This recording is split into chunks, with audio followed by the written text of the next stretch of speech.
நண்பர்களே, இன்னும் ஒரு இனிய காலை பொழுதில் தீதும் நன்றும் நிகழ்ச்சியில் உங்களை சந்திப்பதில் மிக்க மகிழ்ச்சி அடைகிறேன்.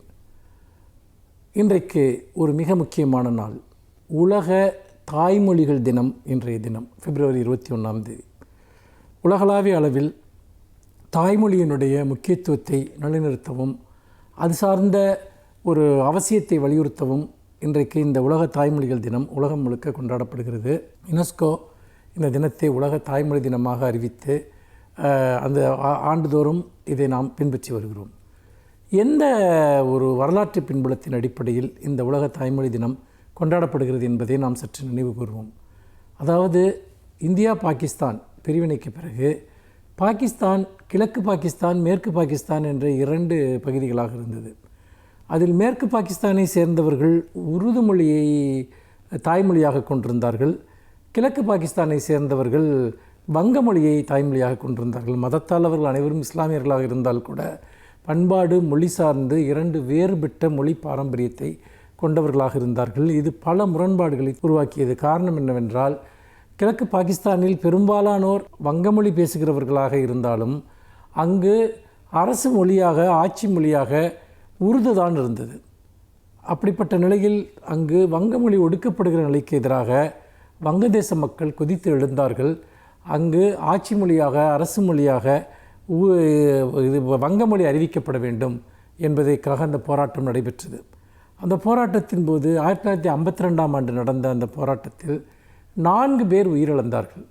பல்வேறு தொடர் போராட்டங்களுக்கு பிறகு 1956 கிழக்கு பாகிஸ்தானுடைய அதிகாரபூர்வமான மொழியாக வங்கமொழி அங்கீகரிக்கப்படுகிறது. ஆனால் பல்வேறு காரணங்களுக்காக இந்த போராட்டங்கள் தொடர்ந்து நடந்து கொண்டே இருந்தன, கிழக்கு பாகிஸ்தானுக்கும் மேற்கு பாகிஸ்தானுக்கும் இடையே. இறுதியாக கிழக்கு பாகிஸ்தான் வங்கதேசம் என்ற தனி நாடாக பிரிந்து சென்றது. அப்படி தனி நாடாக பிரிந்து சென்றதற்கு மிக முக்கியமான காரணம் மொழி உரிமை போராட்டம் தான் என்பதை நாம் இங்கு நினைவில் கொள்ள வேண்டும். இந்த சூழ்நிலையில் தான் அந்த உயிர்நீத்த தியாகிகள் அந்த மொழி போராட்டத்தில் அவர்கள் நினைவாக உலக தாய்மொழிகள் தினமாக இந்த தினம் கொண்டாடப்படுகிறது. கடந்த மாதம் ஜனவரி 25 தமிழ்நாட்டில் இன்றைக்கு திராவிட முன்னேற்றக் கழகம் மொழிப்போர் தியாகிகளினுடைய தினமாக அதை கொண்டாடியது. 2க்கும் பல ஒற்றுமைகள் இருக்கின்றன. மொழிப்போர் தியாகிகள் தினம் என்பது, அதாவது அந்த மொழிப்போருக்காக தன்னைத்தானே மாய்த்து கொண்டு உயிர் நீத்த அந்த மொழிப்போர் தியாகிகளுக்காக 1965 நடந்த அந்த போராட்டத்தில் தங்கள் இன்னுயிரை ஈந்த அந்த போராளிகளினுடைய நினைவாகத்தான் அந்த போராட்டம், அந்த தினம் என்பது அறிவிக்கப்பட்டது. அந்த போராட்டத்தினுடைய, அதாவது நீங்கள் 1938 தாளமுத்து நடராஜன் தொடங்கி நூற்றுக்கணக்கானோர் மொழி உரிமைக்காக தமிழ்நாட்டில் உயிரிழந்திருக்கிறார்கள். அப்படி பார்த்தால் இந்த ஜனவரி 25 தான் உலகளாவிய அளவில் தாய்மொழி தினமாக கொண்டாடப்பட வேண்டும். தமிழ்நாட்டில் நடந்த இந்த போராட்டம் தான் சர்வதேச அங்கீகாரம் பெற வேண்டும். நாம் தமிழ்நாட்டினுடைய அந்த வரலாற்றை விட 4 பேர் உயிரிழந்த வங்கதேச வரலாறு முன்னிலை பெற்று உலக தாய்மொழி தினமாக இன்றைக்கு கொண்டாடப்படுவதை நாம் பார்க்கிறோம். இந்த உலக தாய்மொழி தினத்தினுடைய மிக முக்கியமான கோரிக்கை என்பது, உலகத்தில் ஏராளமான கிட்டத்தட்ட 7000 தாய்மொழிகள் பேசப்பட்டாலும் கூட ஒவ்வொரு நாளும் ஏதேனும் ஒரு மொழி அழிந்து கொண்டிருக்கிறது. அப்படி தாய்மொழியை தொடர்ந்து அழிந்து கொண்டு ஒரு தாய்மொழி அழிகிற போது அந்த மொழியை பேசுகிற மக்களுடைய பண்பாடு உணர்வுகள் எல்லாமே அழிக்கப்படுகின்றன என்பது தான் யதார்த்தமாக இருக்கிறது. இந்த நிலையில் அனைத்து தாய்மொழிகளும் அனைத்து பிராந்திய மொழிகளும் பாதுகாக்கப்பட வேண்டும், அதற்குரிய ஏற்பாடுகள் செய்யப்பட வேண்டும் என்பதுதான் உலக தாய்மொழிகள் தினத்தினுடைய முக்கியமான பிரகடனமாக இருக்கிறது. ஒவ்வொரு தாய்மொழியையும் நாம் பாதுகாக்கிற போது ஒவ்வொரு பண்பாடும் பாதுகாக்கப்படுகிறது என்பதை நாம் நினைவில் கொள்ள வேண்டும். மொழிகள் வாழுகிற போது தான் பண்பாடுகள் வாழும் என்பதை நாம் மறந்துவிடக்கூடாது. மீண்டும் இன்னும் ஒரு புதிய சிந்தனையோடு உங்களை சந்திக்கிறேன். நன்றி, வணக்கம்.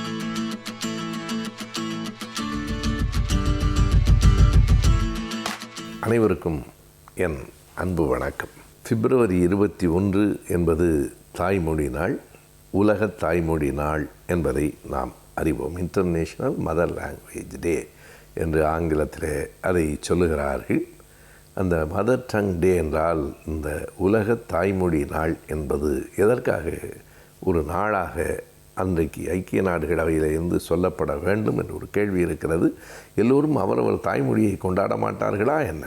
இதற்கு ஒரு நாள் குறித்து தான் கொண்டாட வேண்டுமா என்றால் ஆம், அப்படி ஒரு நாளை குறிப்பது சரிதான். ஏனென்றால் எந்த ஒன்றும் எல்லோருக்கும் உணர்வில் கலந்திருந்தாலும் அவ்வப்போது நினைவூட்டி கொண்டே இருக்க வேண்டும் என்பதுதான் சரி. இந்த நாள் அதற்கான நாள் என்று சொன்னால் அந்த நாளில் அதை பற்றிய நினைவுகளை நாம் பகிர்ந்து கொள்ளலாம். அந்த தாய்மொழியில் பேசுகிற எழுதுகிற அந்த பழக்கத்தை நாம் மேலும் மேலும் நம்முடையதாக ஆக்கி கொள்ளலாம். இது எங்கிருந்து தொடங்குகிறது என்றால், சரியாக சொன்னால் தமிழ்நாட்டின் வரலாற்றிலிருந்து தான் தொடங்கியிருக்க வேண்டும். ஆனால் ஐக்கிய நாடுகள் அவை எதனை எடுத்துக்கொண்டது? 1952 ஆண்டு பாகிஸ்தானில், அப்போது வங்காளதேசம் பிரியவில்லை, இங்கே பங்களாதேஷ் என்கிற பகுதியில் இருந்தவர்கள் உருது மட்டுமே இந்த நாட்டுக்கு ஆட்சி மொழியாக இருப்பதை நாங்கள் ஏற்க முடியாது, எங்கள் தாய்மொழியான வங்க மொழிக்கும் ஒரு இடம் வேண்டும் என்று கேட்டு போராடினார்கள். துப்பாக்கிச்சூடு நடைபெற்றது. அந்த துப்பாக்கிச்சூட்டில் 4 பேர் இறந்து போனார்கள். அது 52 பிப்ரவரி 21. எனவே அந்த நாளை இப்படி உலக தாய்மொழி நாள் என்று அறிவிக்கலாம் என்று யுனெஸ்கோ 99 சொன்னது. 2007 ஆண்டு ஐக்கிய நாடுகள் அவை ஏற்றுக்கொண்டது. 2008 பிப்ரவரி 21 இன்று வரையில் எல்லா நாடுகளும் அந்த நாளை உலக தாய்மொழி நாள் என்று கொண்டாடுகின்றன. இது இந்த நாளுக்கு பின்னால் இருக்கிற ஒரு சிறிய வரலாற்று குறிப்பு. நாம் இந்த வரலாற்று குறிப்பை மட்டும் அறிந்து கொண்டு பயனில்லை. தாய்மொழி உணர்வை வளர்த்து கொள்வதற்கு இந்த நாள் பயன்பட வேண்டும். அதுதான் அடிப்படையான செய்தி. தாய்மொழி உணர்வை வளர்த்து கொள்வதென்றால் பிற மொழிகளையெல்லாம் படிக்கவே கூடாது என்று ஒரு பொருள் இல்லை. நாம் ஒவ்வொருவரும் எத்தனை மொழிகளை வேண்டுமானாலும் கற்றுக்கொள்ளலாம். அறிவியல் அறிவு என்பதைப் போலவே மொழி அறிவும் மிகச் சிறந்தது. ஆனால் எத்தனை மொழிகளை கற்றுக்கொள்வது என்பதெல்லாம் அவரவரினுடைய தேவையையும் திறமையையும் விருப்பத்தையும் பொறுத்தது. யாருக்கு அந்த திறமை இல்லையோ, யாருக்கு தேவையில்லையோ அவர்கள் அதில் மூழ்கி துயரப்பட வேண்டியதில்லை. தேவை இருந்தால் தாமாகவே நாம் கற்றுக்கொண்டு விடுவோம். இன்னொருவர் சொல்ல வேண்டும் என்பதும் இல்லை. ஆனாலும் எத்தனை மொழிகளை நாம் கற்றுக்கொண்டாலும் தாய்மொழியின் மீது பற்று கொண்டவர்களாக இருக்க வேண்டும் என்பதற்காகத்தான் இந்த தாய்மொழி நாள் என்றே ஒரு நாள் குறிப்பிடப்படுகிறது. இந்த பிப்ரவரி 21 மட்டும் தாய்மொழியை போற்றிவிட்டு 22 மறந்து விடலாம் என்று அதற்கு பொருள் இல்லை. எல்லா நாளும் 365 நாள்களும் நாம் நம் தாய்மொழியை போற்ற வேண்டும். ஒவ்வொருவரும் அவரவர் தாய்மொழியை போற்ற வேண்டும். ஆனாலும் அதை உறுதிப்படுத்தி கொள்வதற்கு ஒரு நாள் குறிப்பிடப்படுகிறது. அதுதான் பிப்ரவரி 21. எல்லா வகையிலும் அவரவர் தாய்மொழி வளர்ந்தால்தான் தேசத்தினுடைய சிந்தனை வளரும். உலகம் முழுவதும் இருக்கிற மக்கள் யாராக இருந்தாலும் எந்த மொழியை அறிந்திருந்தாலும் தாய்மொழியின் மூலம்தான் சிந்திக்க முடியும் என்பது அடிப்படையான ஒரு கருத்து. சிந்தனையிலிருந்து தான் எல்லாம் வருகிறது. சிந்தனையிலிருந்து தான் பேச்சு, சிந்தனையிலிருந்து தான் எழுத்து, சிந்தனையிலிருந்து தான் செயல். எனவே அனைத்துக்கும் மூலமாக அடிப்படையாக விதையாக இருப்பது சிந்தனை தான். அந்த சிந்தனை தாய்மொழியிலே தான் வர முடியும். எவர் ஒருவருக்கும். நீங்கள் ஆங்கிலத்தில் பெரிய வல்லுநராக இருக்கலாம், இந்தி கற்றிருக்கலாம், பிரெஞ்சு மொழி தெரிந்திருக்கலாம். ஆனாலும் ஒருவன் ஓங்கி அறைந்தால், தமிழனாக இருந்தால் அம்மா என்று தான் கத்துவான். எனவே அவன் தாய்மொழியிலே இருந்து தான் அது இயற்கையாக ஒரு தன்னிச்சையாக அனிச்சை செயலாக அது வெளியிடும். எனவே எந்த ஒன்றையும் தாய்மொழியிலே சிந்தித்துத்தான் நாம் பிற மொழியிலே அதை பெயர்க்க முடியும். தாய்மொழி இல்லாமல் மனிதனால் வாழ முடியாது. அந்த தாய்மொழி என்பது நம் மூளையின் ஒரு பகுதியாக ஊறி கிடக்கிறது. அந்த மொழியை, அந்த மொழியின் மீதான பற்றை, மொழியின் மீதான அறிவை நாம் வளர்த்து கொள்வதற்கு, உறுதி எடுத்து கொள்வதற்காகவே இந்த நாள் பிப்ரவரி 21 உலக தாய்மொழி நாள்.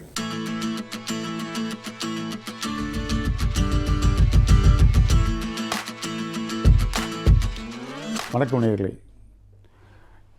நாம் மன வாழ்க்கையில் ஏற்படக்கூடிய சிக்கல்கள், பிரச்சனைகள், இவைகளெல்லாம் நாம் எவ்வாறு சமாளிப்பது என்பதை பற்றி சில யூகங்களை நாம் பார்த்து வருகின்றோம்.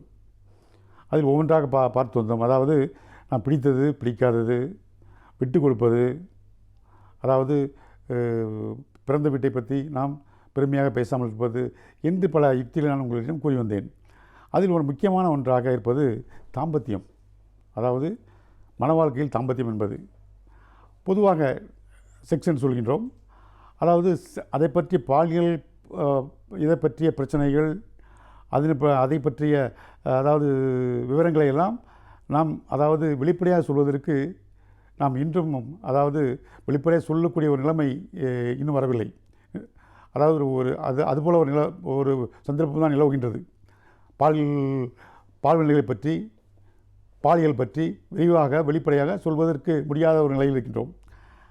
அதாவது செக்ஸ் சொல்கின்றோம். செக்ஸ் என்றால் என்ன என்று அதாவது கேட்டோம் என்றால், செக்ஸ் என்பது லத்தீன் லாங்குவேஜில் அந்த காலத்தில் அதாவது மருத்துவத்துறையில் கிரேக்கர்கள், லத்தீன் இவர்கள் தான் அவர்கள் கை ஓங்கியிருந்தது. அவர்களுடைய மொழிகள் தான் இன்றும் மருத்துவத்துறையில் நாம் பின்பற்றி வருகின்றோம். அதாவது அது லத்தீன் மொழியில் செக்ஸ் என்றால் என்ன என்றால் பிரி என்று அர்த்தம், டிவிஷன் 2 மேஜர் பிரிவுகள், பைஃபர்கேஷன் என்று அர்த்தம், 2 மேஜர் பிரிவுகள் என்று அர்த்தம். அதை செக்ஸஸ் என்று கூறினார்கள். அந்த செக்ஸ் என்பது என்னவென்றால், அதாவது அது வாழ்க்கையில் எவ்வாறு அது பயன்படுகிறது என்றால் வாழ்க்கைக்கு ஒரு முக்கியமான ஒன்றாக அமைகின்றது. அதாவது நம் வாழ்வை ஆரோக்கியமாக வாழ்வதற்கும் செக்ஸ் உதவுகின்றது.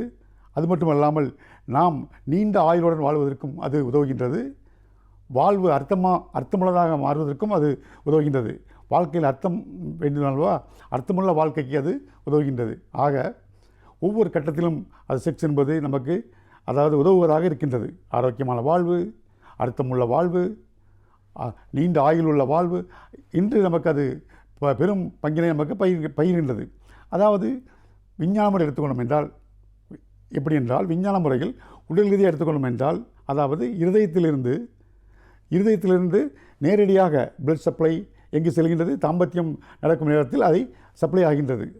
அதாவது இதயம் தன்னுடைய சப்ளை ஒவ்வொரு ஆர்கன்களுக்கும் லிவர் இருக்கின்றது, கிட்னி இருக்கின்றது, லங்ஸ் இருக்கின்றது, ஒவ்வொன்றுக்கும் அது பிரான்ச் மூலமாக மெயின் பிரான்ச் என்று சிறு பிரான்ச் என்று அப்படி தான் செல்கின்றது ஒவ்வொரு உறுப்புகள் வேலை செய்வதற்கும். ஆனால் இந்த தாம்பத்தியத்தில் இந்த செக்ஸ் செயல்படும் நேரத்தில் 5 புலன்களும், மனிதனுடைய 5 புலன்களும் ஒன்றாக இணைந்து செயல்படக்கூடிய நேரம் அது. அதாவது கோஆர்டினேஷன், கோஆபரேஷன் என்று ஒன்றுக்கொன்று கோஆர்டினேட் பண்ணி ஒத்துழைத்து மொத்தமாக ஒரே நேரத்தில் பணி செய்யக்கூடிய அந்த நேரம்தான், அதாவது செயல்படக்கூடிய நேரம்தான் நமக்கு தாம்பத்தியம். அந்த நேரத்தில் இருதயம் என்ன செய்கின்றது, நேரடியாக தன்னுடைய கண்ட்ரோல் எடுத்துக்கொண்டு நேரடியாக இரத்த சப்ளை அங்கே செலுத்துகின்றது. உடலில் எந்த அளவுக்கு ஒத்துழைக்கின்றது பாருங்கள். அது மட்டும் இல்லாமல் அதை கண்ட்ரோல் பண்ணக்கூடிய, அதாவது தாம்பத்தியம் செக்ஷன் சொல்கின்றோமே, அதை கண்ட்ரோல் பண்ணக்கூடிய இடம் மூளையில் இருக்கின்றது. அதற்கு அருகில்தான் அறிவுத்திறன் உள்ள இடமும் இருக்கின்றது. இந்த 2 கண்ட்ரோல் ரூமும் மூளையில் அருகருகே இருக்கின்றது, அருகாமையில் இருக்கின்றது, அடுத்தடுத்து இருக்கின்றது. ஆகவே அதாவது அறிவுத்திறன் அதிகமாக இருந்தாலும் அது ஸ்டிமுலேட் பண்ணுகின்றது, இது அதிகமாக இருந்தாலும் அதை ஸ்டிமுலேட் பண்ணுகின்றது. இவ்வாறாக அடுத்தடுத்து இருக்கின்றது. எவ்வளோ ஒற்றுமையாக இருக்கின்றது. அது மட்டுமல்லாமல் அதாவது நாம் பார்க்கின்றோம், அதாவது உடல் மட்டுமல்ல, உள்ளம் கூட. அதாவது தாம்பத்தியம் என்பது தனி மனிதனுடைய வாழ்க்கை, தனி மனித சுதந்திரம் என்றால் கூட இருவரும் இணைந்தால்தான் நாம் அதை செயல்படுத்த முடியும். அதே நேரத்தில் அதாவது அது உடல் சம்பந்தமான ஒன்றுதான், உறவுதான். இருந்தாலும் மனம் அங்கே முக்கியத்துவம் பெறுகின்றது. மனமும் அதில் பங்கேற்கின்றது. எவ்வாறு என்றால் திருப்தி. நமக்கு திருப்தி என்பது எப்படி கிடைக்கின்றது? நாம் உடல் மூலமாகத்தான் அதில் நாம் தாம்பத்தியம் என்பது கிடைக்கின்றது அந்த செயலில். அதே நேரத்தில் நாம் அதாவது திருப்தி என்று ஒன்று உண்டு. திருப்தி அடைந்தால் தானே நமக்கு திருப்தி என்று ஒன்று வரும். அது முடிவு கொண்டு வருவதற்கு ஒரு திருப்தி தேவைப்படுகின்றது. அந்த திருப்தி எங்கிருந்து வருகிறது? மனத்திலிருந்து வருகிறது, மனம். ஆகவே அதாவது தாம்பத்தியத்தில் உடல் ரீதியாக இருந்தாலும் உள்ளமும் முக்கியமாக ஒரு பங்கை ஏற்றுக்கொள்கிறது. ஆகவே இது வாழ்க்கைக்கு முக்கியமான ஒன்று. இருந்தாலும் நாம் அதாவது செக்ஸ் என்ற வார்த்தைகளை சொல்வதற்கு நம்முடைய சமுதாயத்தில் சில ஸ்டிக்மாக்கள் இருக்கின்றது, அடைமொழிகள். அது மட்டுமல்லாமல் பட்ட பெயரெல்லாம் இருக்கின்றது. வெளிப்படையாக சொல்வதற்கே முடியாத ஒரு சந்தர்ப்பம் நிலவுகின்றது. அதனால்தான் இன்று அதாவது என்ன சொல்கின்றார்கள் என்றால், வாழ்வியல் மருத்துவம், வாழ்வியல் கல்வி என்று சொல்கின்றார்கள். அதாவது வாழ்வியல், அது மருத்துவவியல் கல்வி அப்படி என்று சொல்கின்றார்கள். குடும்பவியல் கல்வி என்று கூறுகின்றார்கள். அதை நாம் அழகு தமிழில் சொல்ல வேண்டும் என்றால், நம்முடைய அழகு தமிழில் அர்த்தமுள்ளதாக சொல்ல வேண்டும் என்றால் அதுக்கு தாம்பத்தியம் என்று சொல்லலாம். தாம்பத்தியம் என்பது ஒரு புண்ணியமான வார்த்தை, ஒரு கண்ணியமான வார்த்தை. நாம் அதை பயன்படுத்திக் கொள்ளலாம். ஆகவே தாம்பத்தியம் மனிதனுடைய திருமணத்தில் தாம்பத்தியம் என்பது முக்கிய பங்கு வகிக்கின்றது. தாம்பத்தியம் இல்லாமல் திருமணம் இல்லை. தாம்பத்தியம் இல்லாத திருமணங்கள் அதாவது நிலைக்கலாம். ஆனால் திருமணம் இல்லாத தாம்பத்தியங்கள் நிலைத்ததாக சரித்திரமில்லை. ஆகவே தாம்பத்தியம் என்பது ஒரு முக்கியமான ஒன்றாக இருக்கின்றது. தாம்பத்தியம் அதுவாக நம்முடைய சமுதாயத்தில் எடுத்துக்கொள்ளும் என்றால், திருமணத்திற்கு அப்பாற்பட்ட தாம்பத்தியத்தை சமூகம் ஏற்றுக்கொள்வதில்லை. அது கண்டிக்கத்தக்கது, அது தண்டிக்கத்தக்கது. நம்முடைய சமுதாயத்தில் திருமணத்திற்கு அப்பாற்பட்ட தாம்பத்தியம், ஒரு பாலியல் உறவு என்பதை சமூகம் ஏற்றுக்கொள்ளுமா? ஆணாக இருந்தாலும் சரி, பெண்ணாக இருந்தாலும் சரி ஏற்றுக்கொள்ளாது. அதே நேரத்தில் திருமணத்தின் மூலமாக நாம் அடையும் தாம்பத்தியம் இருக்கின்றதே, அதற்கு நம்முடைய சமூகம் என்ன கூறுகின்றது? அதை ஒரு புண்ணியமாக நினைக்கின்றது, ஒரு கண்ணியமாக நினைக்கின்றது, ஒரு மரியாதையாக நினைக்கின்றது. நமக்கு ஒரு மரியாதையும் கிடைக்கின்றது அந்த தாம்பத்தியத்துக்கு. அதை சாந்தி என்று கூறுகின்றோம். மன அமைதி, சாந்தி முகூர்த்தம் என்று கூறுகின்றோம் அல்லவா?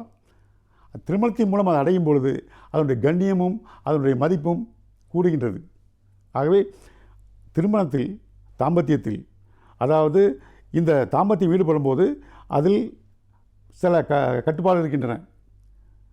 எழுதாத சட்டம், அது எழுதாத சில சட்டங்கள் இருக்கின்றன, சில கோட்பாடுகள், விதிமுறைகள், கட்டுப்பாடுகள் எல்லாம் இருக்கின்றன. நம்ம சமுதாயம் அதை அமைத்து தந்திருக்கின்றது. ஒரு செயல் இருக்கின்றது வைத்துக்கொள்வோம். ஒரு செயல் இருக்கின்றது, அந்த செயலில் ஒரு லிமிட்டேஷன் இருக்கும். அந்த லிமிட்டுக்குள்ளே நாம் இருக்க வேண்டும். சமுதாயம் ஒன்றை வைத்திருக்கின்றது, ஒரு செயலை. அந்த செயலை நாம் தாண்டும் பொழுது, அந்த செயலை மீறி, அந்த வேலையை மீறி, அந்த ஒரு லிமிட்டேஷனை மீறி நாம் செயல்படும் போது எப்படி இருக்கின்றது? அது சமுதாயத்திற்கு பயன்படும் பொழுது அது சாதனையாக ஏற்றுக்கொள்ளப்படுகிறது. சமுதாயத்திற்கு பயன்படாத இருக்கும் பொழுது, சமுதாயத்திற்கு தீங்கு விளைக்கும் போது அது தண்டனைக்குரியதாக ஆகிறது. ஆகவே சமுதாயம் நாம் அதை தவறு என்றும் சரி என்றும் அதை தீர்மானிக்கின்றது. அதாவது தாம்பத்தியத்தை பொறுத்தவரையில் என்னென்றால், இதுதான் சரி, இதுதான் தவறு என்றில்லை, இதுதான் அளவு, இவ்வளவுதான் அளவு இருக்க வேண்டும் என்றெல்லாம் இல்லை. நம்ம முடிந்தது, முடியாதது, பிடித்தது, பிடிக்காதது, வேண்டியது, வேண்டாதது எல்லாம் அங்கே இருக்கின்றன. அதே நேரத்தில் தாம்பத்தியத்தில் வக்கிரங்கள் இருக்கின்றது, கொடுமைகள் இருக்கின்றது, துன்பங்கள் இருக்கின்றது, விவகாரங்கள் இருக்கின்றன, கொடுமைகள் இருக்கின்றன, இதெல்லாம் இருக்கின்றன. இதையெல்லாம் கட்டுப்படுத்ததான் சமுதாயம் சட்டங்களை, எழுதாத சட்டங்களை இயக்கி வைத்திருக்கின்றது, கட்டுப்பாடுகளை. அந்த கட்டுப்பாட்டுக்குள் இருக்கும் பொழுதுதான் அந்த தாம்பத்தியம் சிறப்பை பெறுகின்றது. ஆகவே இன்றைய இளைஞர்கள் தாம்பத்தியத்தை பொறுத்தவரை எப்படி இருக்கின்றார்கள் என்பதை நாம் அடுத்த முறை சந்திப்போம். நன்றி, வணக்கம்.